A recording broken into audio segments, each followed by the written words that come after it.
Nimbo lwa mujeo ya nimba. Padman yalukola ku studio ya bwerere ya Bobby. Ya inga wabwere. Nalukolera. Olimba pa recording da bwerere. Bwerere. Ku Firebase. Pade yabajja kwa dolwaga kwa bayita bayina. Padman yali yako yajabuzi ku studio yajabuzi ku Firebase oba. Era fera jero jirasinga na fenda. Oh, ila kulya ku Firebase. Nze Krochi, Padman, Rocky, Cardinal, Washington, Nesim, bani bona bana products za Eddy Yawe. Yo Eddy Yawe na second ne nyomo art industry. Eddy Kenzo luyimba ya nimba. Ne Mikuwaini. Mubuze. Ya recording ira bwerere. Mu Firebase studio kamocha. Padman. Ngarabaza studio dolwata. Padman uli wali. Sigongola gata. Kuona kuli mufu. Nete Eddy Kenzo yavayo na agamba ati Bobby went wali chali amu yambi. Musame nakoze binyama na Rwanda. Na mu West. Kachagula nyidala chicha yako Bugingo. Ngandi basi ngana nakali chagula ina muisa bubi wava okusungu obo chichi. Babako sende zokuzimbe kanisa.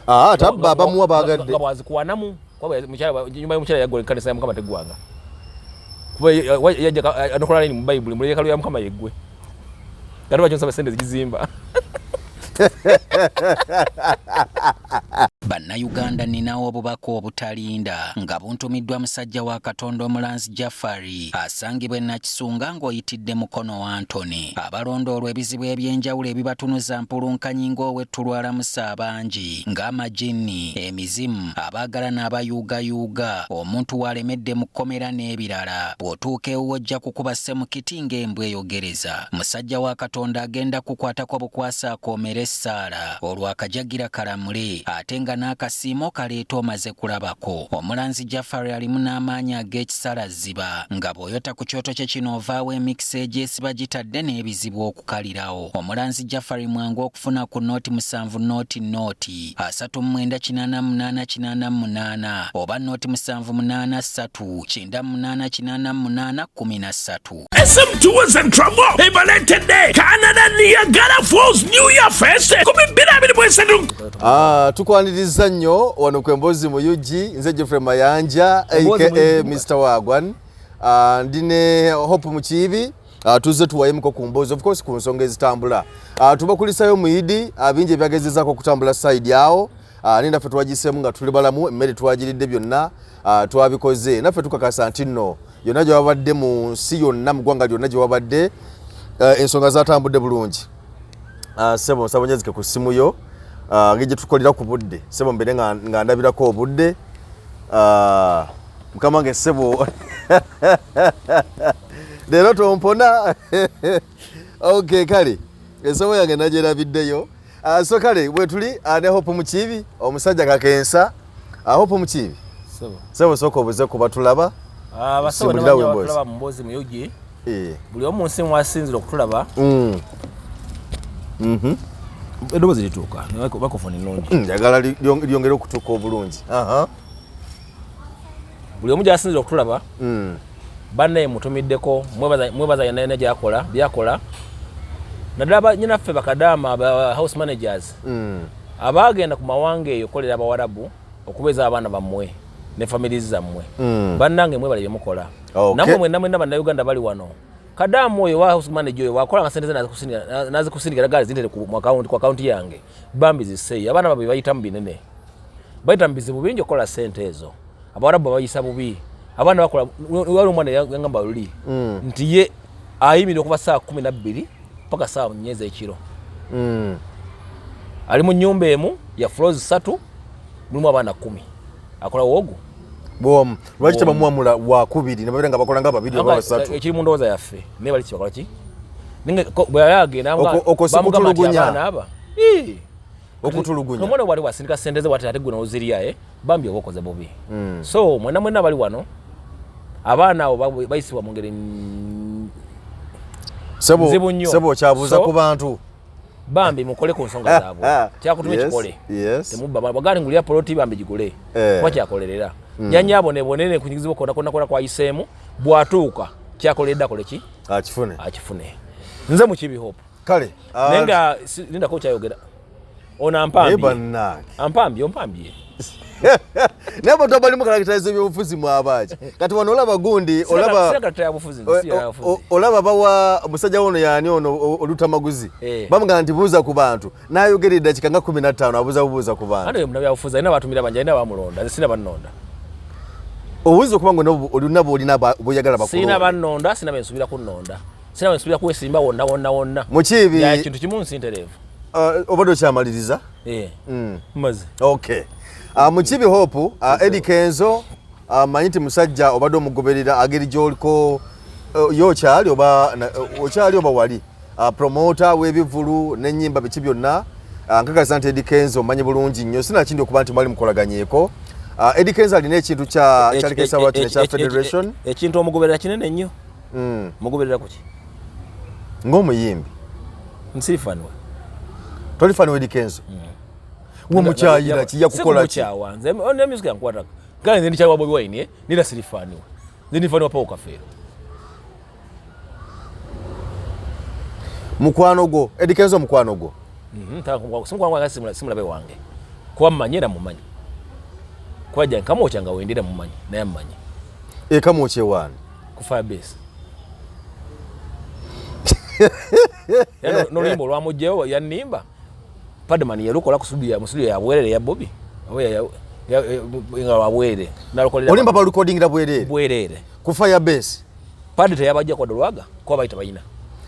Padman yajabuzi ku studio yajabuzi ku Firebase oba era fera jira singana fenna yera kulya ku Firebase nze Krochi Padman Rocky Cardinal Washington Nesim bani bona bana products za Eddy yawe yo Eddy yawe na second ne nyomo art industry Eddy Kenzo oluyimba ya nimba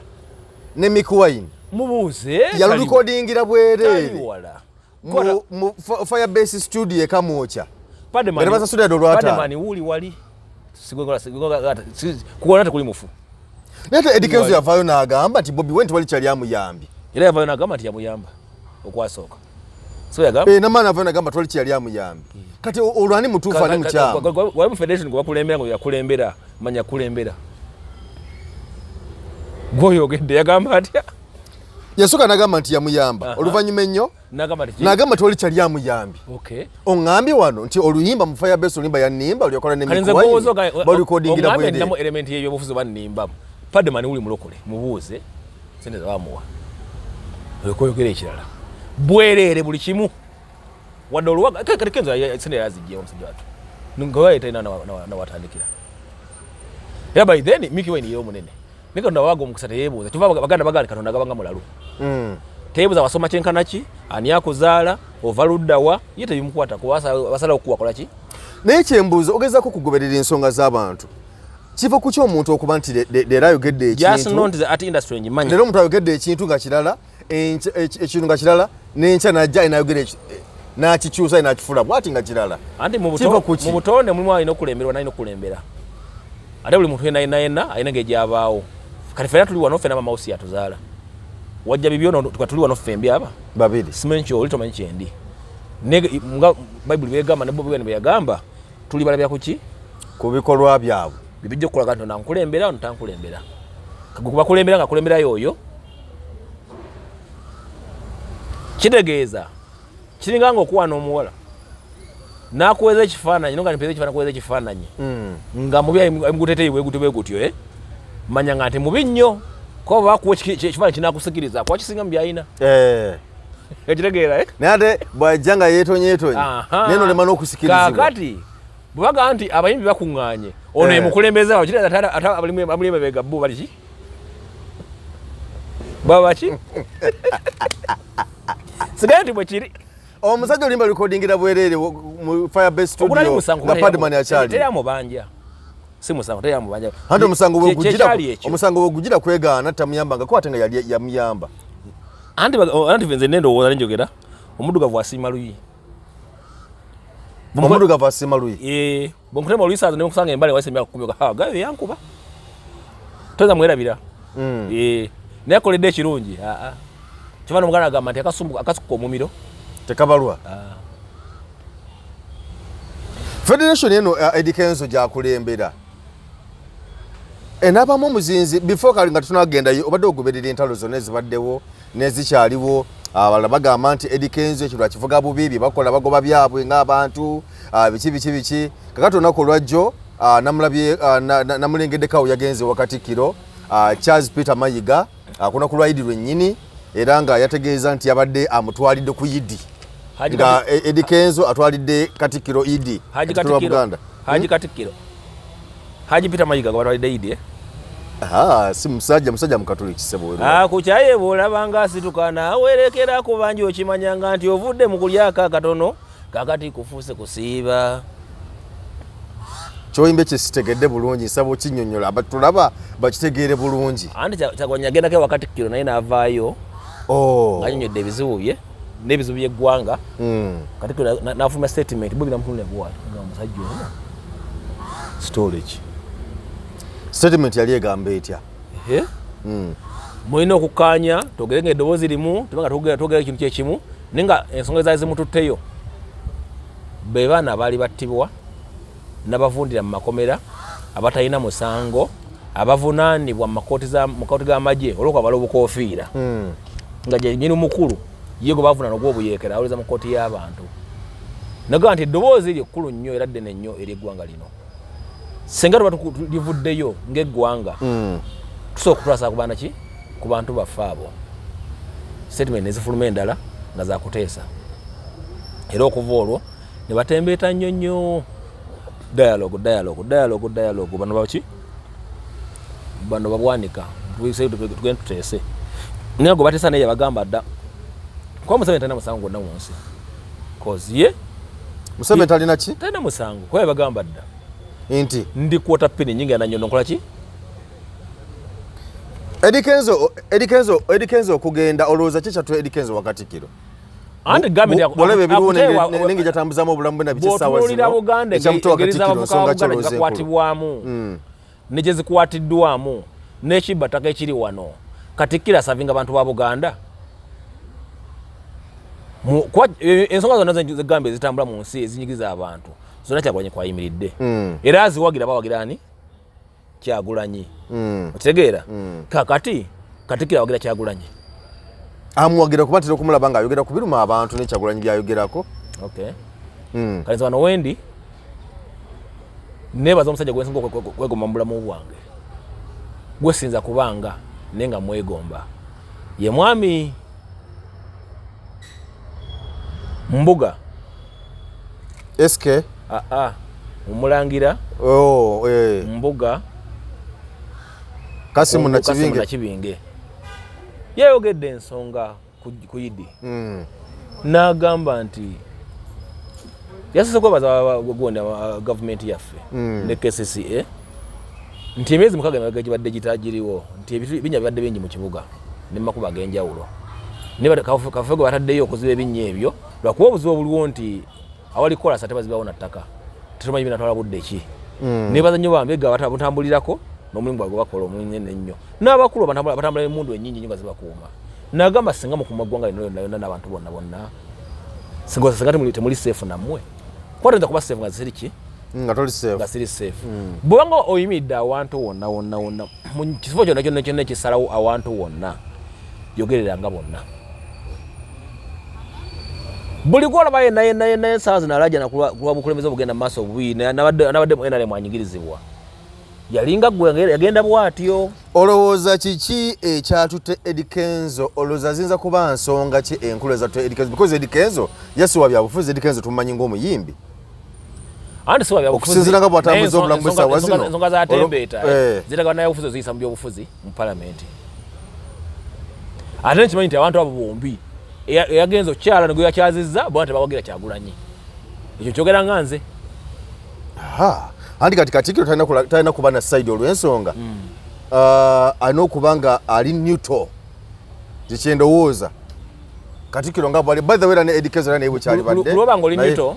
ng'osaba gavumenti okuwa ebibyo eteri neutral oba oli neutral kasaba ng'okulembera abantu abasukka basatu nga baba mu nnyumba ez'enjawulo oba oli munabyabufuzi kezogaane era Katikiro ye wa byabufuzi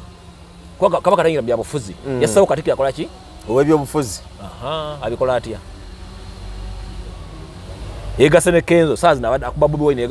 yega ntamu ya manko so gante yega ntamu ya manko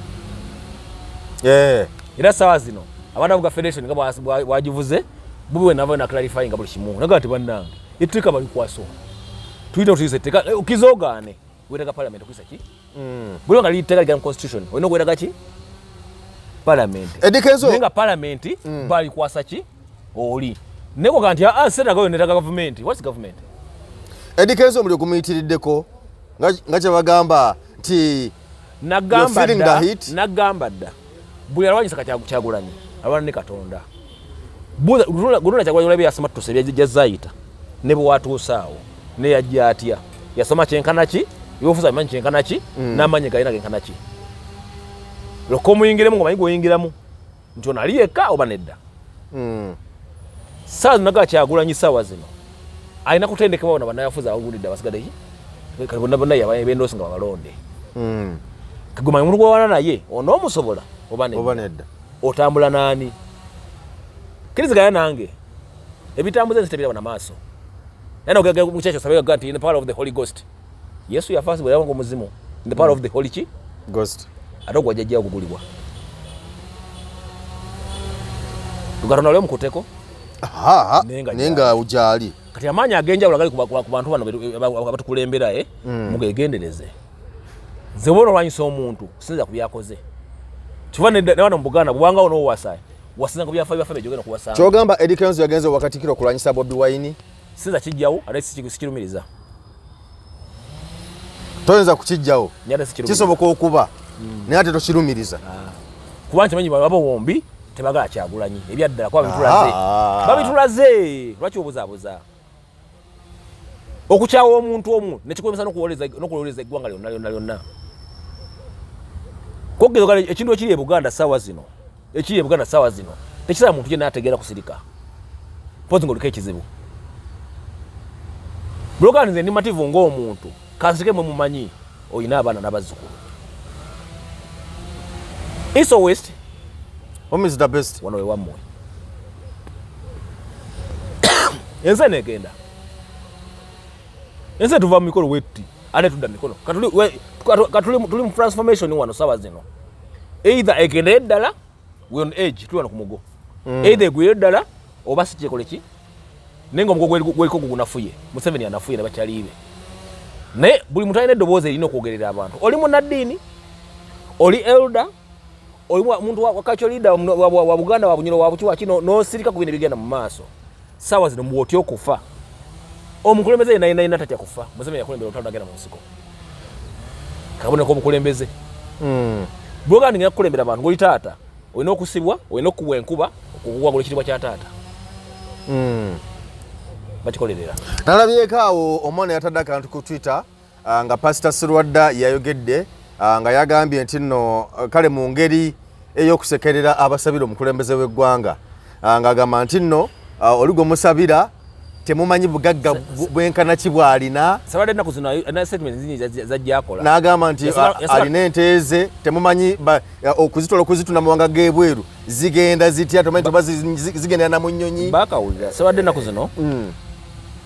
bw'abanga ensi yakyuka ku lwabo agenda kufa. N'omuntu wabanga agenda kufa atera okufa akola ebyewuunyisa. Sirwadda yagamba nti mwaba nankoloza mwe musoose keke ensi nnene. Mwewamanga 53 2 naffe ffennyini abava ewala ffenna abava ewala keke ekola ki ne keke nga mugyefunziza mwekka. Edda byatayogeranga. So bulanga malowoozi bali okuvaayo nsanyuka. Era saba Bannayuganda bonna bali eyo mwenna. Ti bwe tuba tuweranyeko si yaffe n'ekyuka tusonyiwegane. Ekintu kusonyiwa kisekewa kisenye ku mwanjo. Kwa bwe tunakola revenge kwa abatulumiza n'atubonyabonyeza ensi jasiganga nkalu. Eddy Kenzo alina olugendo. Njaga tumumalize tumuveeko tugende ku nsonga endala. Simulaba mu makulu. Tomulaba mu makulu. Ne federation tebiri mu makulu. Wadde. Gwe muze ekintu kimu. Bagiwandisiza. Edda luli. Nga government tena bakuyamba at industry. Nakatinga ebudde ogiyamba. Dde ekivulu kiredde kizoteeka. Kizibu kati nga ngetanso kiyingiramu okuyamba. Okuyamba. Okay. Njonga nti luli edda bakafenga bayimba abantu bafanga nnyo mu bivulu. Government bambi evudde esasira abantu ki nekale mukutuyamba abantu bafudde ku Freedom City abangi abantu bali batonde mubegere abagenda mbivula saba tajuza na kivuwe kaika omungi omu bambi basatu bajuza na kivuwe basudde kamati ka Freedom ne kasozi nga tutula na wansi mbusubi wansi ne kutigena muntu ku muntu wote teri yafa ground kasala nga level die bana Uganda bayiya nnyo era nabayimbi abakwegata kuyimba kolanga ebivulu byabwe bayiya nga bo kusina ku mbere yakwaki gutereza mbere Federation bajiwandisiza certificate bajifonye ne mbapula zonna kati weri mu mateeka ebintu bingi ebiwandiise ne nupu mpandise ne okizo tamala ogere kyenjo nokuba campaign tokkirizo NNC tune kitongole kimwe ekikola si State House ne Museveni period bine birabi byabwe Eddy Kenzo mukibi agambye Eddy Kenzo talina lugendo Federation mukibi Eddy Kenzo katumuveeko era nnyo kola disclaimer ya gundi yono loyani mwerabidde loya agamba atya aso loya wagundi wa DP na lukola ganti munanyiza kubyenjogedde nesi munanyiza ngeri jo bitegeddemu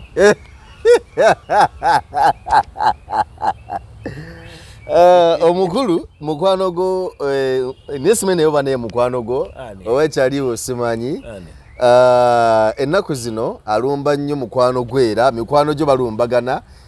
omukulu Pastor Lozias Bugingo nti mukwano gwani si mukwano go sebo kye kitugatta dini mirimu toli mulokole mukibi toli mulokole ndi musiramu asiri musiramu oli ali kadeze bwempulya hope ndoze musajja like ali mu lulokole hope sobi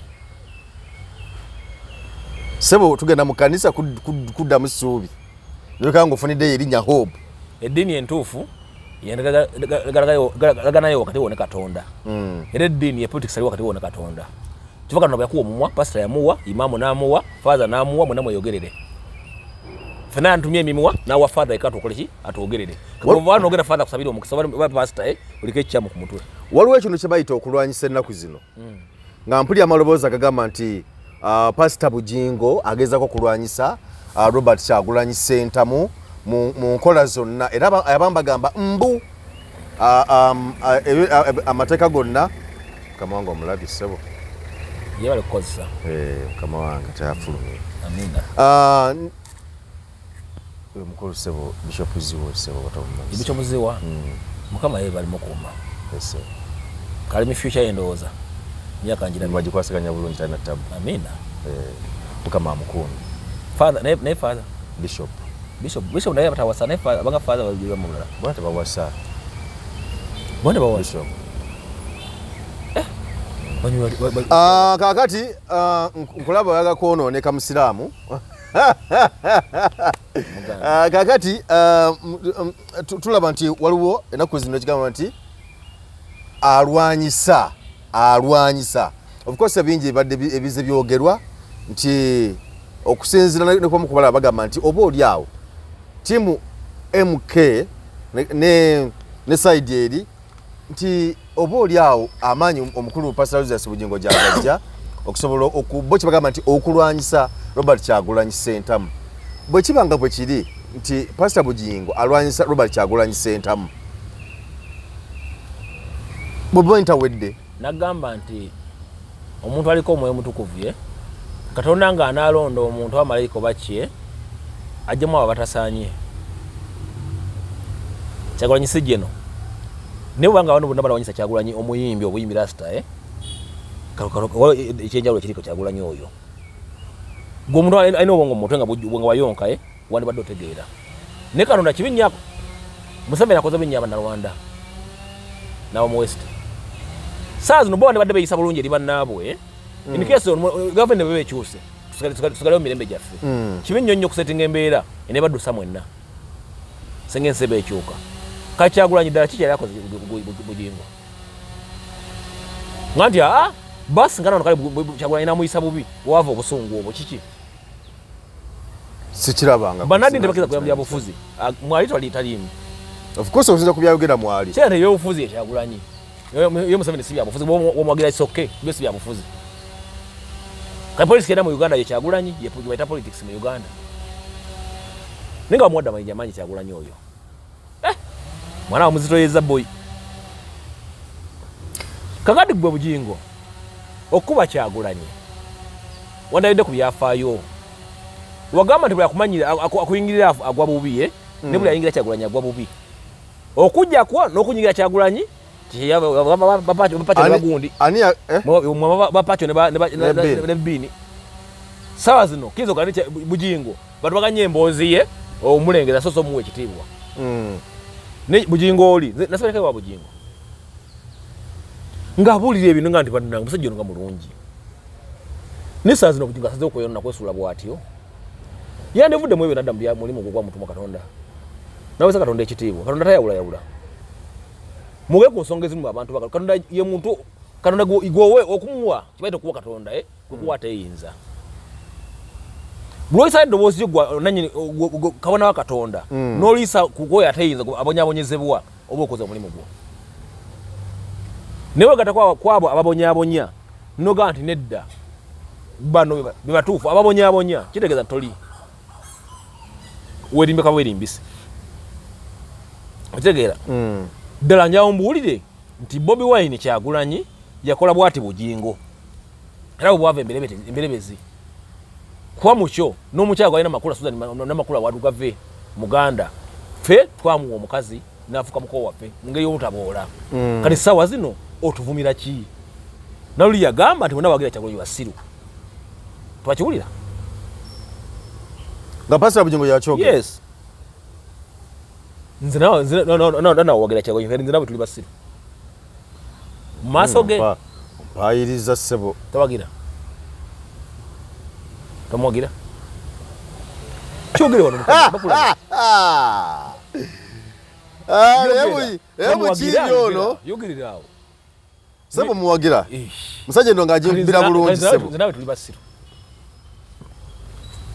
ya Pastor Bugingo yatula banga sebo nange ndi musiru but screen ngawega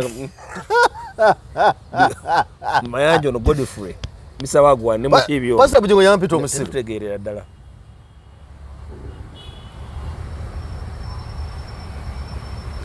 musajja nga yatujoga nnyo naye musajja nga yatujoga nnyo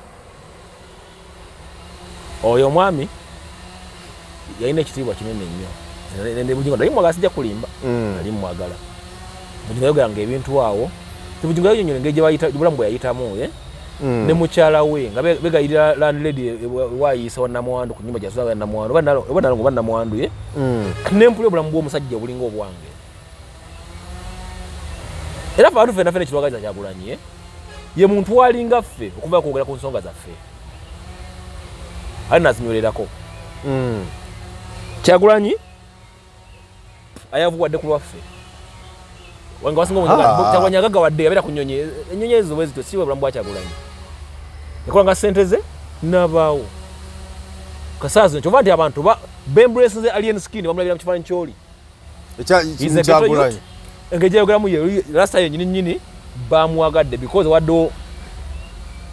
missing link waddo vacuum wange bantu bamisinga Kyagulanyi kene bamulaba mu mwana ono era bwe kyabakoze bonna bagenda mu kivulu ky'omwana oyo bagenze kulumya balamu atembeeta bali ababonyabonya abo nga katukulageko naye omubeerezi nga munakunya ne balaba ki omwana n'atakomawo n'agenda ne Bungereza n'akola ki n'abikola ate yego okusobola okulaba mu lasita agaana ennyonyi edda batwala abantu ebweru abayimbi bano nga senga batwala kasaakuwa ennyonyi CV ekyuke ne sente obanja nono wadde amuwa sente n'ennyonyi tagirinnya nkola nga nsigenda bwe manyi mano esikola ki siva wano Kampala sigenda tagirinnya nko yandibadde owama kitegeeza nti omuntu alina principle ate manya mwagala nnyo ali principled nga tunatera okumaliriza nimbe tumaliriza ekigambo wampambe buwambi ekibuzo nkizaayo Bugingo asobola okufaita Bobi Wine n'amalako tasobola ddala wadde akamu era obusirusiru wanje okabutanyinizo nga naye muluto mwesula Bugingo osula mu Buganda muwasizza mukola ssente abantu bano bubba kasaazi n'obavuma n'obayingiramu bakulaga bonna mukalulu okuva ku Buganda gyeva paka gyekoma balonda Kyagulanyi mu Buganda era be bantu mwenyini mwakolera kitegeeza byennyini bakola ki bajjamu ssente babako ssente z'okuzimba ekkanisa bamuwa bagadde nga bwazikuwanamu nyumba y'omukyala yagola ekkanisa ya Mukama teggwanga kuba yajja anokola nini mu Bayibuli mu yeekaalu ya Mukama yeggwe kati lwaki nsaba ssente zigizimba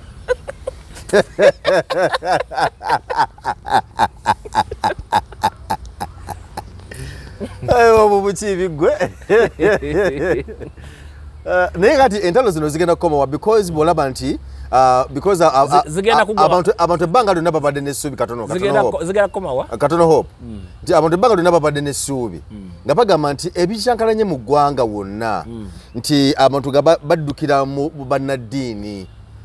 ababalokole ababakatuliki abasiraamu nali kati owavaayo mu balokole nabavayo kati abasumba kati nga bolaba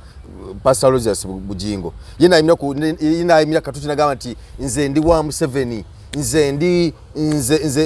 wa Ewa Muhoozi naba nga yogera misana nga ensi yonna eraba nagamba nti nze tumuna kye muŋŋamba era naavuma ne bali abavuganya ye bagamba bayagala okitegeera